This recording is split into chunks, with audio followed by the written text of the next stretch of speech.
Boa tarde. Boa tarde, professora Claudina. Boa tarde, Yara, professora Yara. É um grande prazer estarmos aqui no IFAM Entrevista, recebendo a professora Claudina Azevedo Maximiano.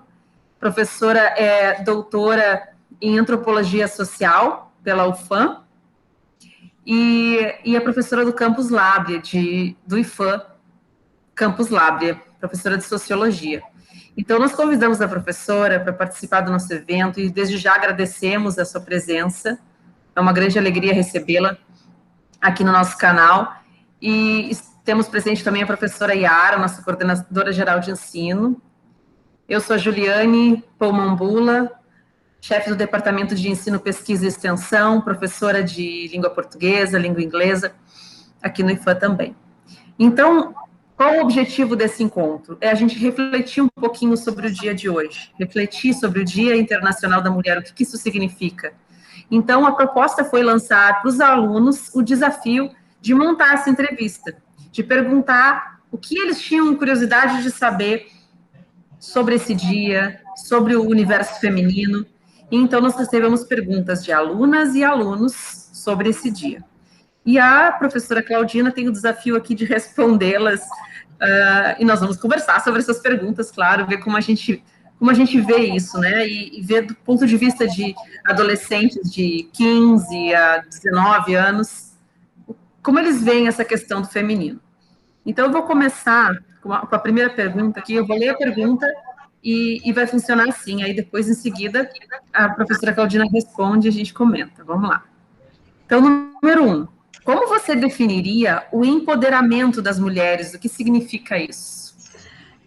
Eu primeiro quero agradecer ao Campus Maués, estar participando aqui do canal de vocês. Sei que o canal está iniciando, então eu fico muito honrada, né, de estar aqui. Quem sabe da próxima vez estar com os próprios alunos, né? A gente está com esse momento remoto, é tudo tão difícil e a internet no interior também não colabora. Então, eu quero dizer assim da minha gratidão de estar aqui, né? Eu acho que celebrar o Dia Internacional da Mulher não é celebrar, não é ficar recebendo flores, né?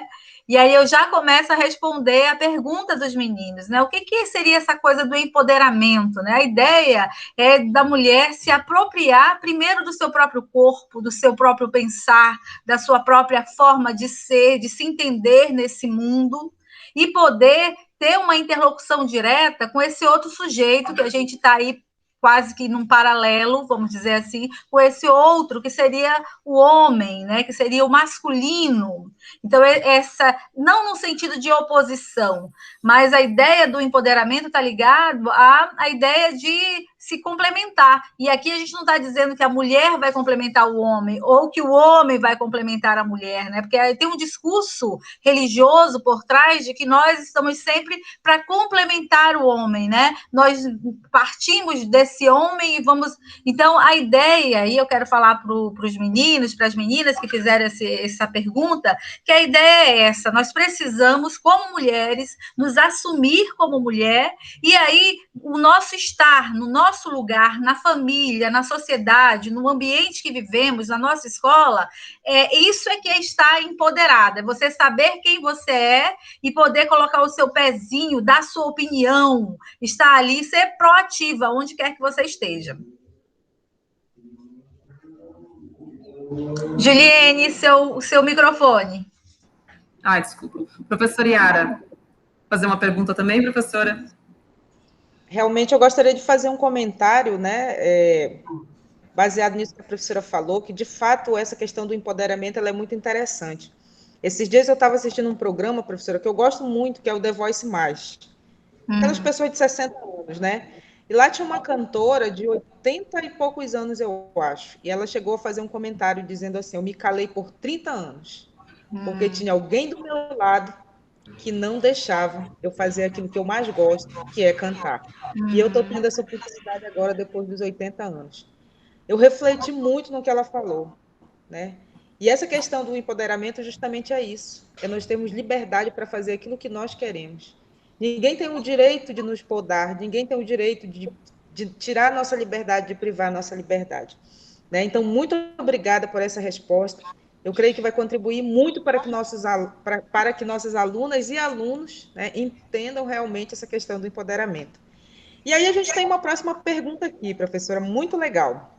O que você considera como atributos femininos?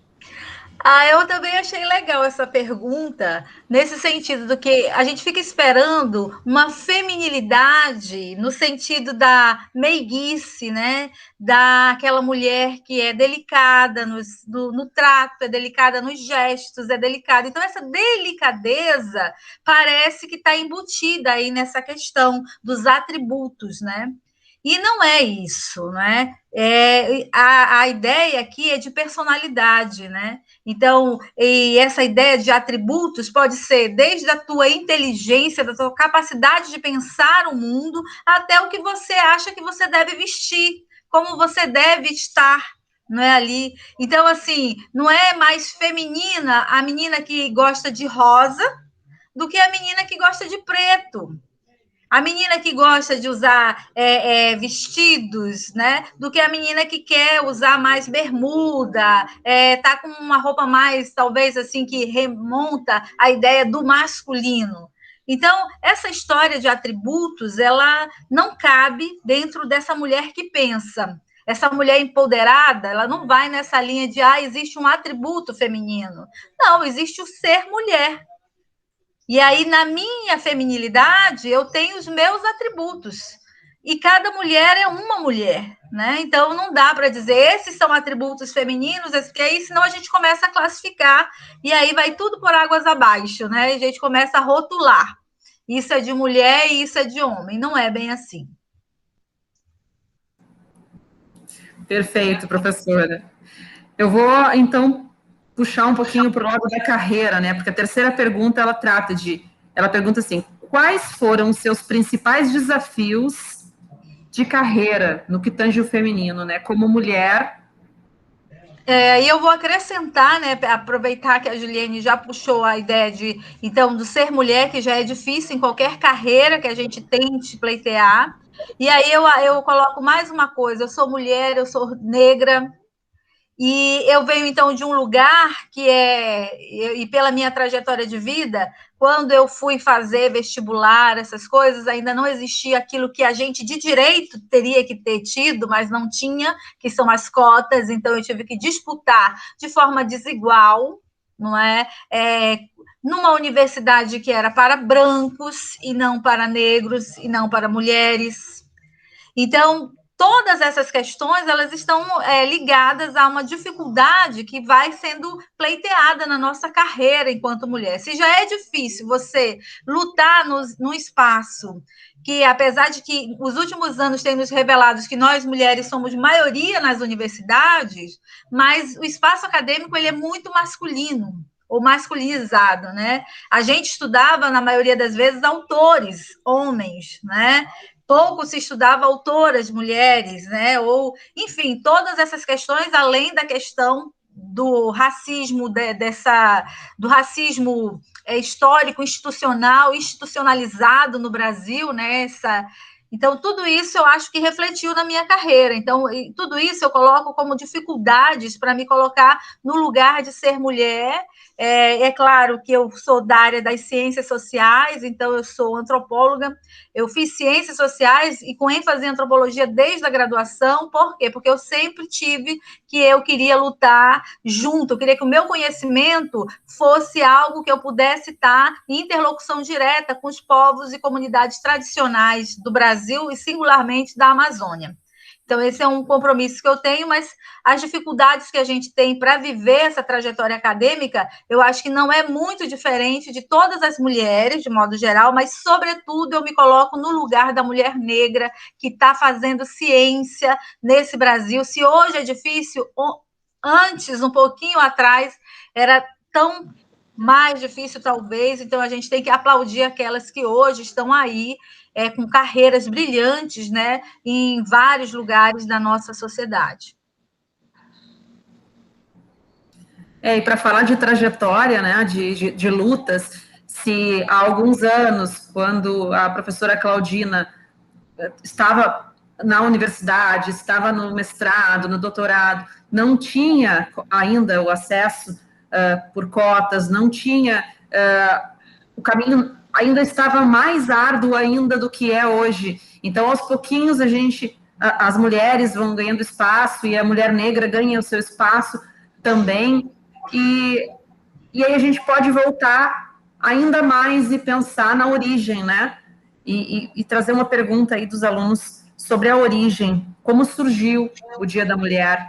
Então, essas lutas, elas vêm do início lá do século XX, mas como, né? Como que surgiu esse dia e por que ele foi tão importante? E eu hoje? Quero colocar, Ju, que eu acho que é importante os meninos quererem saber da história. E quando eu parei para refletir rapidamente, né, sobre essa pergunta que os meninos estão fazendo, eu fiquei pensando assim: como é que a gente data o início de uma luta? Como é que a gente tenta? Que aí eu fiquei pensando, se eu voltar, que é isso que eu acho que aí nós três aqui podemos conversar e vocês podem talvez discordar, talvez de mim, não sei, eu acho que pode, inclusive podem mesmo discordarem de mim. Eu fiquei pensando, desde a Idade Média, as bruxas. Sim. Que eram as bruxas, né? Que não mulheres, que não estavam naquele padrão, que não se enquadravam naquela forma de pensar e ver o mundo. E por isso elas foram queimadas. E por isso elas foram exorcizadas como se fossem demônios dessa sociedade. E aí a gente está falando dessa sociedade branca, dessa sociedade europeia, da qual nós acabamos herdando, né, um pouco esses nossos laços, né, e algumas coisas da nossa cultura. E aí depois eu fiquei pensando, chegando no Brasil, vou pensar o Brasil colônia, e depois o Brasil império, vamos pensar o momento do Brasil, esse Brasil escravocrata que tem essa origem, e aí eu fiquei pensando nas mulheres dentro dos quilombos. Essas mulheres são mulheres de luta. Então, se a gente quer datar, então a gente teria que datar essas mulheres também dentro dessa luta, dentro de todo o processo do Brasil colônia até o Brasil império e tal. E daí para frente, se a gente for pegar só a história, aí a gente pode voltar para o século XVIII, a gente pode pensar as operárias norte-americanas, a gente pode pensar... Eu fiquei russas também. Exato, russas. A gente pode pensar também as nossas mães, não é? Lavadeiras, domésticas que nos educaram. Nós podemos pensar essa mulher indígena que assume a luta por seu povo em diversos momentos, e vocês estão em Maués, e aí você tem grandes líderes Saterê Maués, né? E aí eu fiquei pensando, até chegar hoje, nessas meninas que estão se dizendo vadias, mas que estão na rua, não é? Estão assumindo a dignidade de ser mulher e tentando ir contra essa corrente. Então, para mim, não tem assim, não dá para a gente datar muito. Dá para a gente pegar essas situações históricas, né? E tentar arrumá-las de uma forma que a gente perceba que essa mulher vem numa luta contra esse patriarcado já há muito tempo. Pode falar. Com certeza. Não, eu concordo plenamente, professora Claudina. A gente não consegue... A luta, eu acho que é impossível de datar. Porque quando a gente começou a ter notícias, quando a gente começou a ter uma história registrada a qual nós temos acesso hoje, a gente já... Muitas lutas já haviam sido travadas para que a mulher aparecesse de alguma forma em algum momento da história. Mas acho que a pergunta foi mais relacionada ao dia. Por que o dia 8 de março como Dia Internacional da Mulher? E aí sim que...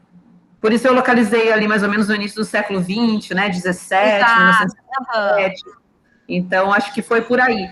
Mas, realmente, datar a luta é uma coisa impossível. Impossível mesmo. Então, deixa eu fazer uma... Yara.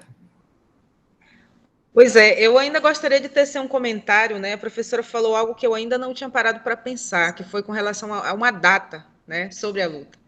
E realmente isso é algo que a gente tem que refletir. E aí eu me recordei, professora, da biografia de Pátia de Alexandria, uma mulher, né, que há muito antes da própria história do Dia da Mulher, no seu fazer científico, foi condenada e morta. Inclusive, eu até recomendo esse filme, né? Eu acho que a gente consegue ter no YouTube, Ágora, né? Ou Hipátia de Alexandria. Então, de fato, é muito, muito antiga a luta, né? É por isso que ainda hoje, apesar de muita luta, a gente ainda continua. Hoje mesmo eu estava assistindo uma reportagem, professora, que falava que a presença da mulher na realidade que fala da tecnologia, que trata da tecnologia, que trata das ciências duras, ainda é muito complicada hoje em dia, né? Apesar de tudo isso que a gente já avançou, mas ainda é muito complicada. Existe uma desigualdade salarial, né? Existe a errância de dizer que nas ciências duras só há espaço para o masculino, na tecnologia só há espaço para o desenvolvimento masculino.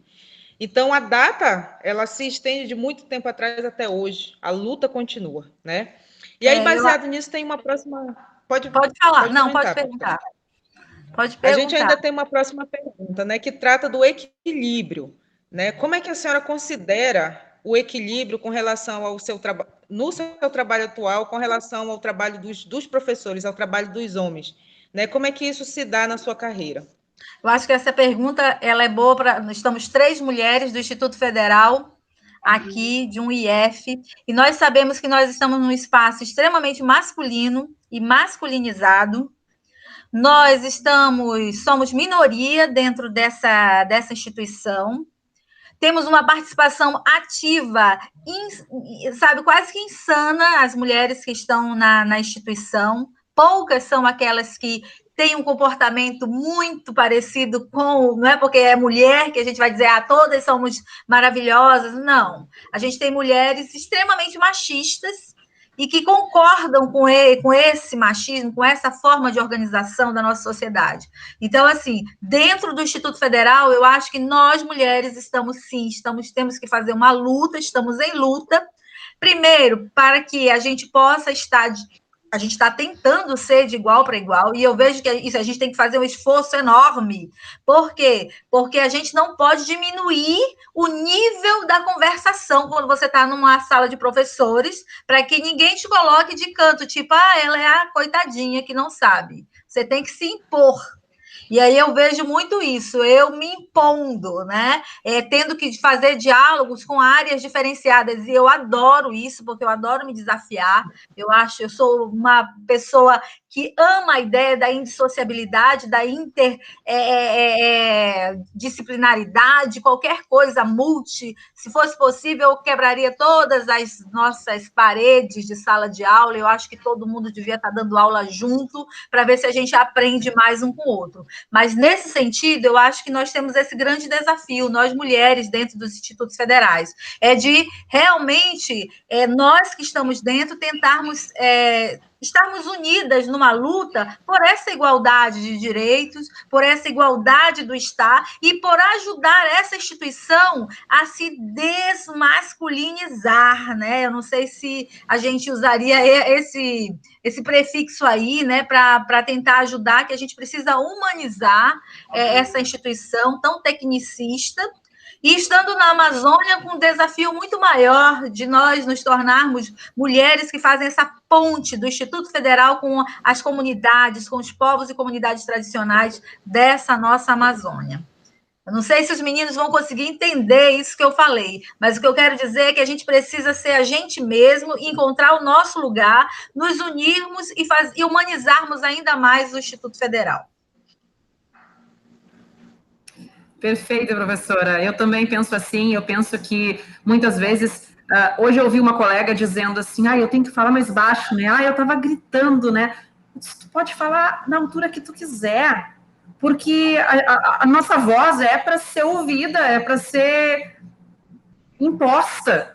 Porque o que acontece é isso, às vezes tem a questão do homem que vai e fala o que ele quer, e quando a gente vai falar... não diz isso, não fala isso, está falando muito alto, não está falando no tom aceitável para o tom feminino, né? Então, e daí veio a questão da bruxa, da louca, da desequilibrada. Então, as meninas também têm que trazer isso para a vida delas. Aprender a olhar e se impor, se empoderar do seu discurso, né? Se apropriar da sua própria voz. né? Dizer, não, eu penso assim, eu acho isso, eu tenho argumentos que sustentam o meu ponto de vista e eu quero compartilhar meus argumentos. Eu não quero ficar calada, eu não quero aceitar o mundo como ele é, porque esse mundo tem que ser mudado, sim, a cada dia, a cada luta, luta por luta. Então, Exatamente. Nós temos um muito grande, né, para carregar e muita coisa para quebrar ainda, para conseguir avançar como mulheres dentro da instituição e as alunas também, né, as meninas também no seu ambiente, na sua sociedade, exigindo o respeito que todas nós merecemos. Exato. Então, para falar de respeito, assim, eu trago outra palavra que é inspiração. E aí eu puxo uma pergunta aqui que fizeram para você, que é: você teve ou tem alguém que te inspirou ou inspira na sua trajetória?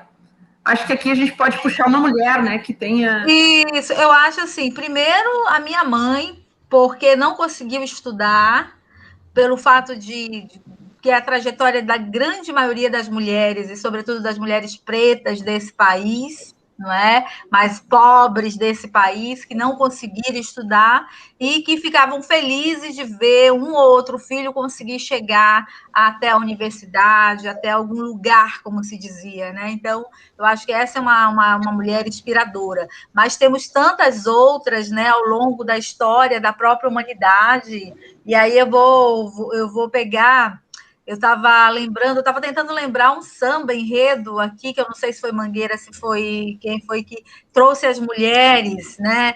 No último carnaval, acho que no penúltimo carnaval que nós tivemos, mas eu quero trazer algumas mulheres negras que eu acho que são importantes para a história do Brasil e que foram silenciadas, né? Então, pegar uma Dandara lá no passado, não é? Que lutou junto com o Zumbi, e aí se torna um ícone de mulher, né? Da luta mesmo, e pegar alguém agora, mais recente, nossa, né? Pegar alguém que está aí diante, que lutou também, talvez com a mesma bravura, mas em contextos diferenciados, mas a luta é uma luta política, porque é isso que eu quero pegar como gancho, que foi a Marielle Franco, e que tem aí a sua situação ainda de uma incógnita, quem mandou matar Marielle. Então, o que eu penso? Essas mulheres estavam todas em luta, numa luta política, assumiram a vida, a bandeira política, em nome do seu povo. E eu acredito que essas mulheres são, para a gente, mulheres inspiradoras. Né? E aí, quando eu vejo a mãe dos nossos alunos, né? Quer dizer, uma mãe que trabalha como empregada doméstica, e empregada doméstica no interior, que a gente sabe que não é assalariada, né? Não tem carteira assinada, mas está ali indo limpar a casa dos patrões, para poder ter dinheiro para manter o filho estudando, para manter o filho no IFAM. Então, são situações assim que essas mulheres são mulheres que me inspiram. Sim. Também. Professora Yara, gostaria de fazer uma pergunta? Verdade. E o comentário. Refletindo a questão ainda da Marielle, né, que foi uma mulher de luta, considero aqui, professor, uma pergunta muito importante, né? Apesar de toda a força, de toda a potência que Marielle mostrou, mesmo assim a gente observou que ela sofreu, né, por um meio machista, né, essa morte que até hoje não foi elucidada. Aí, baseado nisso, né, nós temos aqui uma pergunta. Qual que foi o desafio, professora, que a senhora sentiu na sua carreira por ser mulher? Olha, eu acho que o primeiro grande desafio que eu posso dizer é essa coisa de que a gente parece que está tendo que ser sempre melhor, né? A gente está sempre numa competição que não está colocada em um lugar, mas está colocada em vários lugares. Então, você tem que mostrar que você é melhor para você poder aparecer de alguma forma, né, num ambiente masculino, como a gente estava falando, masculinizado. Né? E aí, e quando você vai para o mundo do trabalho, você tem que trabalhar realmente mais para provar que você sabe mais. E essa é uma questão que também entra na questão desse racismo institucional brasileiro também, que o negro tem que mostrar que é muito melhor para não dizer que ele tinha que estar, que eu, no meu caso, como mulher, tinha que estar limpando o chão da sala de aula de homens e ou mulheres brancas. Esse é o meu lugar, é o lugar que as pessoas gostariam que eu estivesse. Então, essas são as lutas que são lutas cotidianas, né? E você tem que ter consciência disso para você poder, por exemplo, não desistir, porque estudar, por exemplo, a nossa carreira acadêmica, a gente sabe o quanto é difícil. E eu ainda sou de uma geração que eu não tive condições de, por exemplo, só estudar. Eu sempre tive que estudar e trabalhar. Então, madrugadas e madrugadas aí funcionando para poder dar conta. Então, isso é um desafio que a gente tem e é quase que uma imposição que está colocado para a gente, né? Então, eu acho que são esses os desafios, os obstáculos que a gente vai tentando superar no cotidiano. É verdade. Mesmo com todas as barreiras, mesmo com todas as dificuldades que vêm ao lado, né, da gente, das mulheres, principalmente das mulheres negras, ainda vem a cobrança de que precisa se destacar muito para provar, né, que é boa realmente. Então, não adianta ser igual, tem que ser melhor.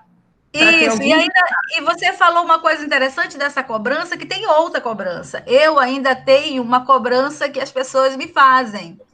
Sutilmente, mas me fazem, que é, eu optei por não ter filhos. E aí é uma outra questão. Como você não ter filhos, né? Então, parece que é uma aberração, não é? Parece porque está colocado que a mulher tem que ser mãe. A maternidade é uma construção. A maternidade, ela tem que ser opcional. Tem que ser opcional, né? E eu sempre coloquei isso, tem que ser opcional. Então, e as pessoas não aceitam na maioria das vezes, né? Então, quer dizer, nem a liberdade nós temos sobre o nosso próprio corpo. E aí eu quero lembrar as meninas que, às vezes, até já tive essa conversa com alguns professores, que, por exemplo, na hora que se decide o número de filhos que se vai ter numa família, vamos falar dessa família organizada, quem tem que ser dilacerada é a mulher, não é? Que tem que ligar trompas e tal. O homem, raríssimas vezes, pensa em fazer uma vasectomia. Mesmo sendo uma cirurgia muito mais simples do que a feminina. Exatamente. Então, a gente precisa entender tudo isso para saber em que mundo nós estamos. Em que o homem, ele pode fazer o que ele quer do seu corpo e nós, mulheres, não podemos. Não é? Então, desse lugar de fala também que a gente tem que estar, e eu acho que a gente vai, as nossas alunas, elas precisam entender isso, que elas também, que a maternidade também é uma opção que ela pode ter ou não. Com certeza. E quando tem a opção e decide ser mãe, muitas vezes é marginalizada também por isso, né? Porque quantas vezes em entrevistas nos perguntam, tens filhos? Eu tenho 2 filhos, de 8 e 9 anos, e perguntam isso. Eu sei que, por exemplo, uma seleção para fazer o mestrado, para fazer o doutorado, eles perguntam, tem filhos? Por quê? Porque aí já está medindo o quanto a pessoa vai se dedicar por saber, né? E a outra, isso, eu acho que essa pergunta é legal também para a gente fazer uma coisa que eu acho que a Yara deve concordar também, que é o seguinte: a gente tem também a outra situação que as nossas meninas, nós temos muitas alunas mães adolescentes. E aí, muitas vezes, até essa menina é desestimulada a estudar, porque ela tem um filho. E aí a gente tem que também mostrar esse outro lado, que mesmo você, com toda dificuldade por ser adolescente, não tem ainda toda a autonomia econômica e tal para poder lidar sozinha com uma criança, que muitas vezes fica sozinha porque o pai desaparece, você não pode desistir de estudar, você tem que encontrar também os seus meios aí para poder ir construindo a tua história agora com uma outra pessoa, que é esse filho, essa filha que está com você. Concordo plenamente, professora. Então, eu vou mais uma pergunta aqui. Acho que vem direitinho com isso que a gente está falando. Você tem conselhos específicos para mulheres que estão começando agora no mercado de trabalho, independente da área? Olha, eu diria, primeiro, né, a gente está num mundo em que a capacitação, ela fala mais alto, né? Então, é necessário que a gente busque essa capacitação de alguma forma, né? Eu sei que no interior as oportunidades, elas são poucas, mas a gente tem, principalmente nos lugares onde nós estamos com o Instituto Federal. Então, o Instituto Federal está aí com diversas possibilidades. Eu até acho que as mulheres precisam e os nossos alunos precisam dialogar mais com a instituição para também cobrar aquilo que eles acham que é melhor, e não aquilo que os cursos que a instituição acha que tem que oferecer.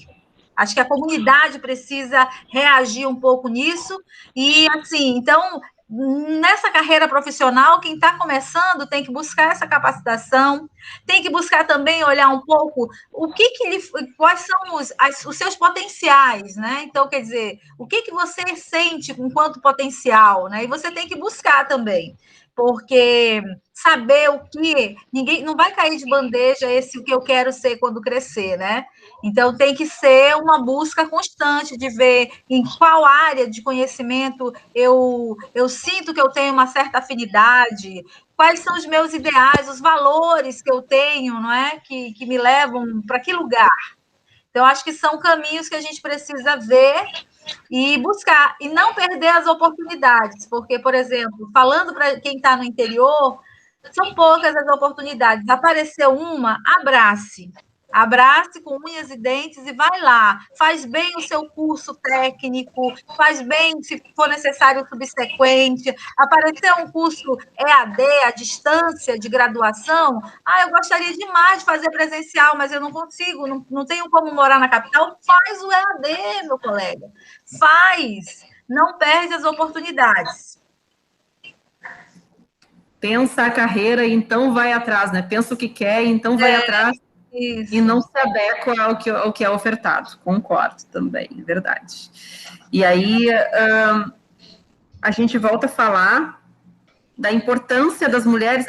Essa pergunta aqui tem duas que são parecidas, acho que dá para juntar. Qual é a importância das mulheres em cargos de poder? E aí tem outra que é qual a importância da mulher na política? Ótimo, né, junta. Apesar de que algumas pessoas já me perguntaram por que não fazer isso, por que não fazer aquilo. Eu acho que tem uma coisa também de vocação aí individual. Mas é importante, eu acredito muito que nós, mulheres, precisamos assumir os espaços de poder. Esses espaços de poder, eu vou falar meio que puxando um pouco para o Michel Foucault, que fala de uma microfísica do poder, não é? Então, não é só aquele poder de estar lá no mais alto cargo, mas é o poder aonde você está. Mas também considero que nós precisamos mergulhar um pouco mais nesse universo, por exemplo, dos partidos políticos. Para quê? Para que a gente possa ter mais candidatas, né? A gente precisa ocupar os espaços de poder dentro do Estado organizado, né? E isso é importante, por quê? Porque a gente está vendo que todas as grandes decisões acabam sendo tomadas por homens. E essas decisões nem sempre elas coadunam com a realidade, com a sensibilidade que aquele cargo deveria ter. E que eu acredito muito. Quero dar um exemplo agora.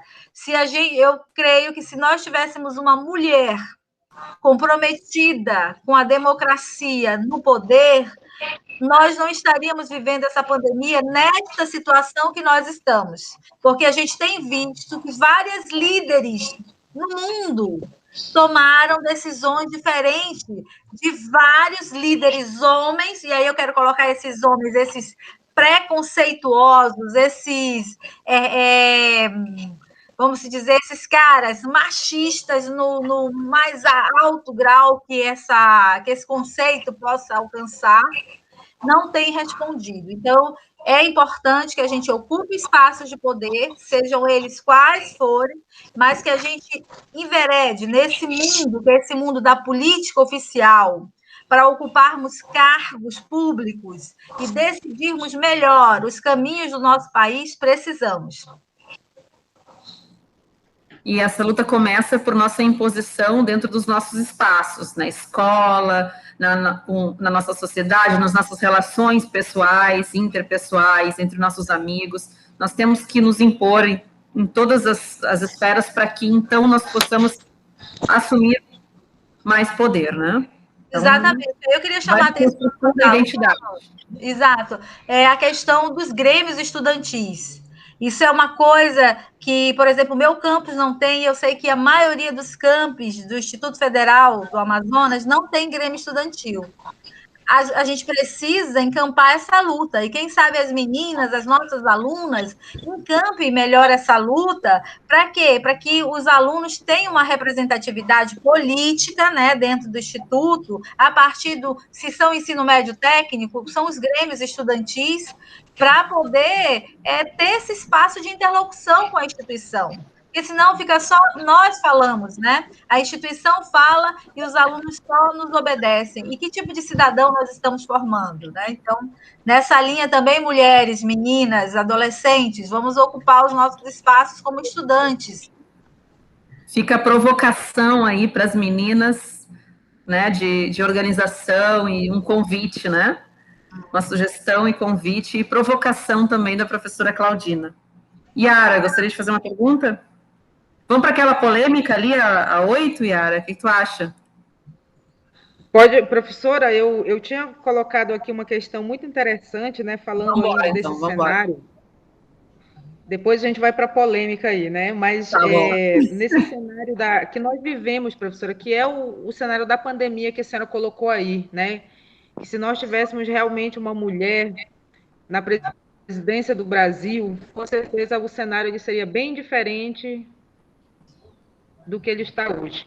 Aí tem uma pergunta muito interessante, né, que os alunos fizeram, que foi como é que a senhora pode abordar a questão da mulher nesse cenário de pandemia?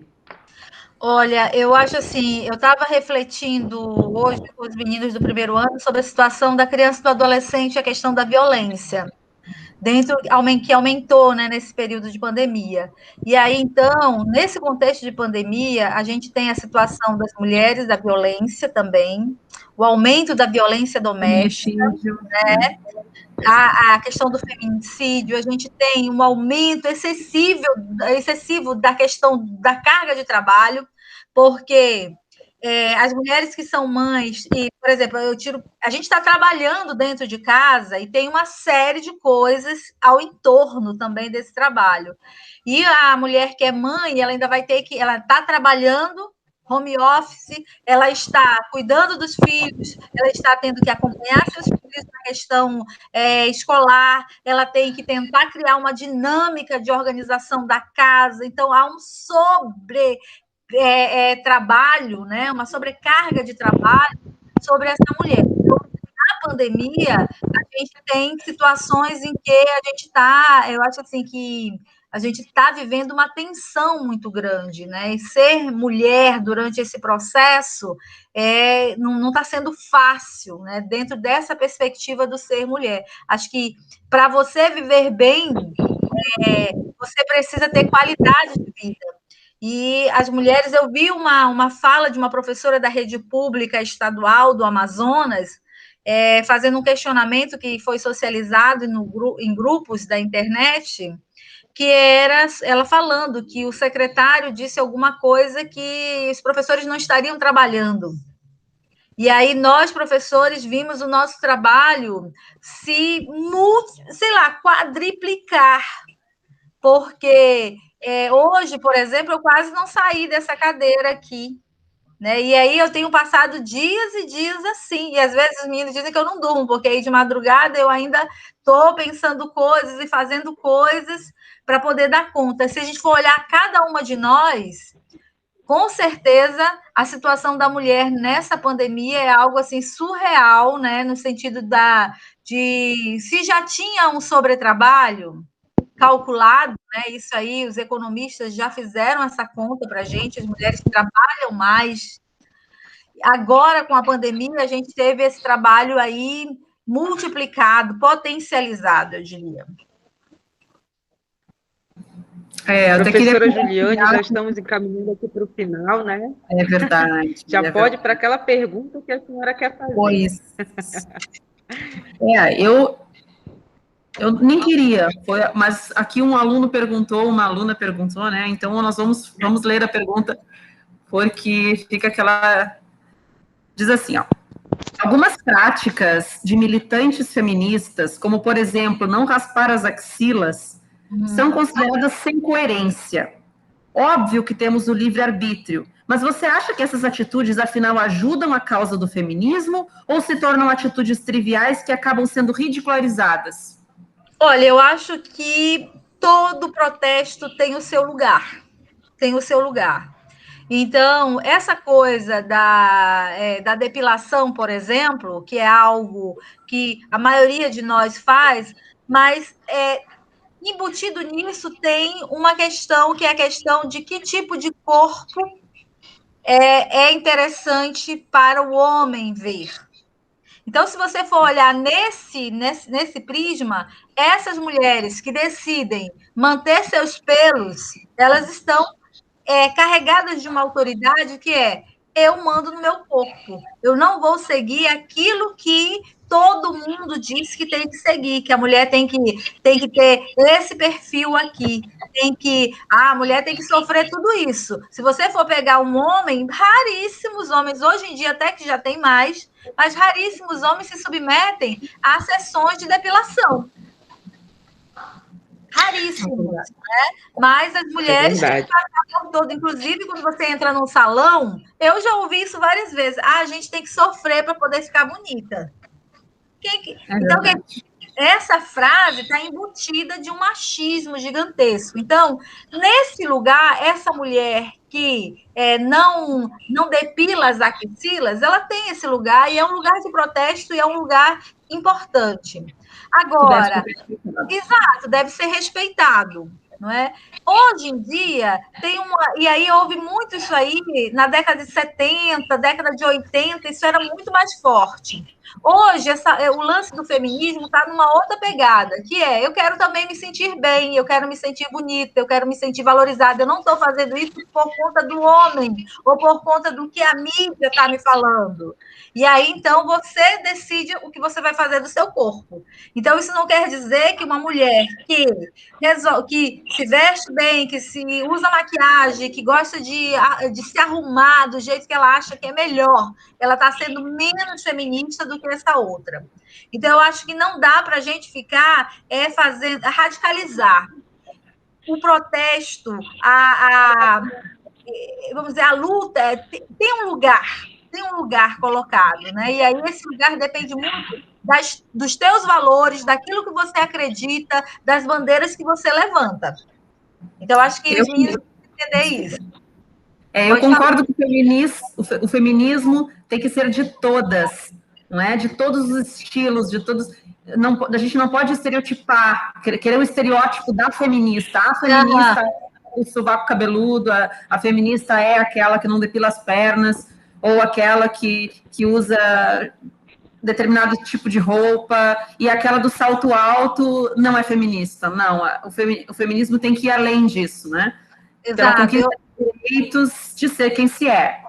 Exato, eu acho que essas meninas que hoje se chamam de vadias e tal e coisa, elas estão mostrando um pouco isso, cada uma tem muito o seu estilo, né? Então, você pode ser feminista no lugar que você está, né? Isso não quer dizer que você é uma pessoa... E até isso, né? Parece que há uma agressividade nisso, né? A agressividade está no lutar contra essa corrente, não é? Mas acho que cada pessoa tem o seu lugar aí de fala, de posição, né? Sem estereótipos. Então, uma última pergunta, só para terminar. Eu acho que a gente já falou bastante, né, sobre várias áreas, mas para terminar, como uma conclusão, um resumo de tudo que a gente falou, por que não existe o Dia do Homem? Exato. Eu sempre, como vocês, eu escuto todo ano essa questão, né? Eu também. E aí, isso, exatamente. Mas eu acho que ela é importante, primeiro, para os meninos saberem. Primeiro, eu acho que os meninos precisam ler mais sobre a história da própria humanidade. E eu acho que a gente, como agora tem essa onda aí de projetos integradores e não sei o quê, tomara que isso dê certo. Porque eu queria que a gente integrasse essa ideia de poder a gente chegar ao momento que a gente conhece um pouco mais da nossa própria história. Então, eu acho que os meninos, eles falam sobre isso. Ah, por que não existe o Dia do Homem, não sei o quê? Porque eles não conhecem a história, a posição dessa mulher na história. Então, essa ideia dos dias, né, das datas comemorativas, elas têm um porquê. Né? Então, existe um porquê, porque a gente vive esse mundo em que, se eles pegarem hoje os dados sobre a violência contra a mulher, eles vão ver que, no dia de hoje, morreram mulheres assassinadas por homens que se achavam donos do corpo dessas mulheres. E isso não é o dia de hoje só, isso é todos os dias ao longo dos tempos. Quando o homem decide se a mulher tem que ter prazer ou não ter prazer. O prazer, por exemplo, estou falando agora da vida sexual, foi quase sempre algo colocado para o homem. Não interessa se a mulher vai ter ou não prazer.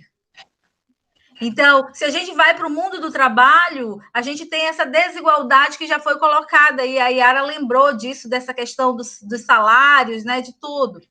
E assim sucessivamente. Se a gente precisa conhecer essa nossa história para a gente poder entender por que tem esses dias que marcam uma luta, marcam uma questão de reflexão.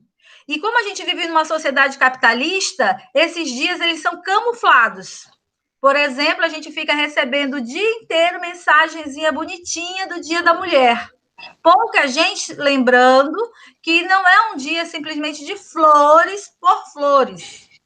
É um dia da gente refletir sobre o nosso lugar dentro da sociedade. Então, por isso, não existe ainda um dia de homem. Eu queria que não existisse um dia nem da mulher, nem do homem, nem no dia para a gente, por exemplo, contra a violência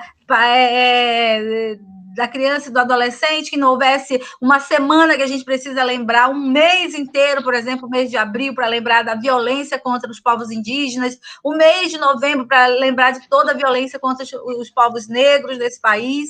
Então, se vocês conseguirem perceber, meninos, as datas, elas estão sempre relacionadas a essas fragilidades que estão ligadas a uma questão de agressão mesmo ao ser humano, à pessoa, ao longo da história da humanidade. E as mulheres são vítimas até hoje, não é algo do passado. Nós continuamos tendo que lutar para termos o nosso lugar. E não adianta dizer, professora, mas a senhora, está vendo? A senhora é professora hoje do Instituto Federal. Olha as professoras aqui e tal. Antes só tinham homens, praticamente. Antes, as mulheres éramos professoras, mas a gente era as professoras lá da educação infantil, do primário. Aí lá tinha que ter a mulher. Não é? E depois, nas áreas acadêmicas e tal, tinham que ser os professores homens. A gente está mudando essa história e foi mudando ao longo da nossa história, mas a gente ainda precisa de mais. Então, por isso, meninos, eu espero que não chegue até o Dia do Homem, mas eu também gostaria que a gente não precisasse ter dias emblemáticos para lembrar que nós ainda sofremos toda essa opressão.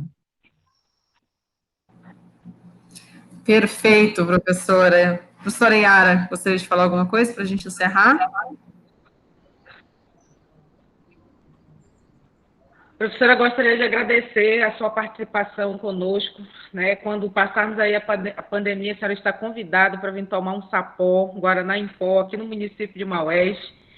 Dizer que nós vamos continuar nessa luta. Muito obrigada pelas suas reflexões, sobretudo sobre as questões políticas, sobretudo sobre as questões do lugar de fala que as mulheres têm que continuar lutando, não só as mulheres, mas um coletivo, né? Como a senhora falou.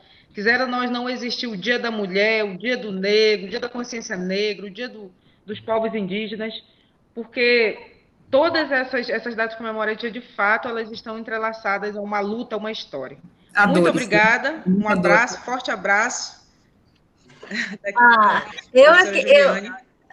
Juliane, Eu quero agradecer muito a Juliane e a Yara, né, e a todo o campus, né, por essa iniciativa que eu achei muito legal, dos meninos poderem, vocês estarem com o canal, vocês avançarem nesse sentido. Espero que os meninos se apoderem também desses espaços que são tão legais para eles, né, para os nossos alunos, não é? E dizer assim que momentos como esse, eu gostaria que a gente tivesse mais. Hoje, quase, se não fosse uma semana que foi tão intensa, eu teria lançado uma proposta de uma espécie assim de espaço de fala das mulheres do IFAM. Me deu vontade de fazer isso, só que eu não tive perna, mas eu acho que vocês conseguiram fazer isso com esse momento aqui, e a gente poderia, quem sabe, ampliar isso para outros momentos em que nós, professoras, e aí eu acho que a pandemia nos ajudou nisso, porque criou essa possibilidade maior da gente usar os meios, né, a tecnologia, os Google Meets da vida, Verdade. para nos reunir. Eu acho que é necessário que a gente faça isso. Eu acho que nós, mulheres, precisamos, não é?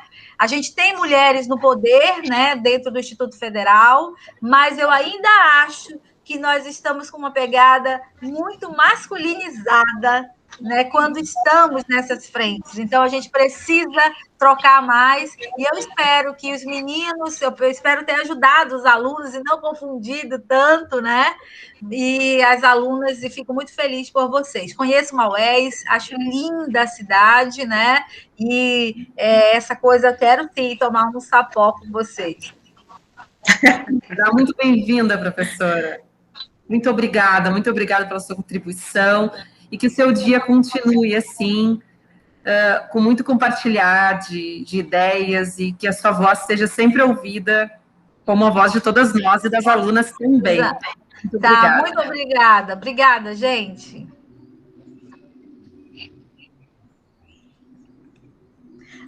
Depois eu quero o link.